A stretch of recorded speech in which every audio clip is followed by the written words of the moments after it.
Hello, and welcome to the January 2017 Market Update from Commonwealth Financial Network. My name is Brad McMillan. I'm Commonwealth's Chief Investment Officer. First things first, Happy New Year. I hope you had a wonderful holiday season. Certainly, the economy and the markets did, because December was all about confidence. It was about confidence for the consumer. It was about confidence for business. It was about confidence in the stock market. Because U.S. markets finished a very strong month, a very strong quarter, and even a very strong year. And a lot of that was due to the post-election rally, which started in November, of course, and continued in December. We have a very confident market, we have a very confident economy, and the results reflect that. Why are we confident, and does it make sense to be confident? Arguably it does. There's a widespread feeling that things are actually getting better, and that's largely supported by the facts. We've actually seen consumer confidence move to a level we haven't seen since 2001.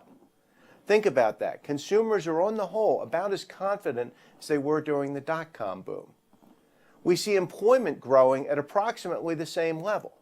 We see business confidence moving up to the highest levels we've seen since before the crisis.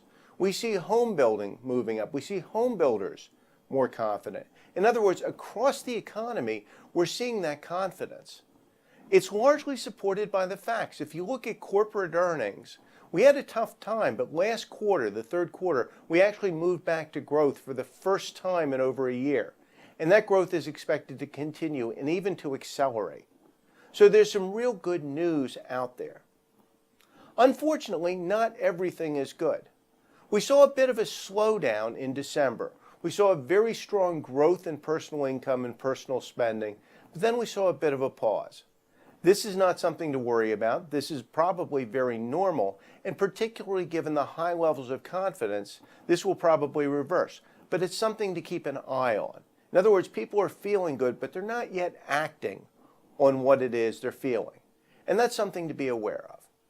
The other thing we need to be conscious of is a lot of the positive expectations, a lot of the confidence is based on the expectations that the Republican Congress and the new administration are going to move strongly to address some of the perceived problems. That's something we're going to have to wait and see. In fact, we should get a good hint this month. We see the Republican Congress take office early in the month. We see the Trump administration take office later in the month. And we have to see how they're going to work together. But nonetheless, any way you look at it, the fundamentals are strong. We see the economy growing, we see employment growing, we see people confident and willing to spend, both in business and personally. The question is, will that continue? And that largely becomes an issue of politics.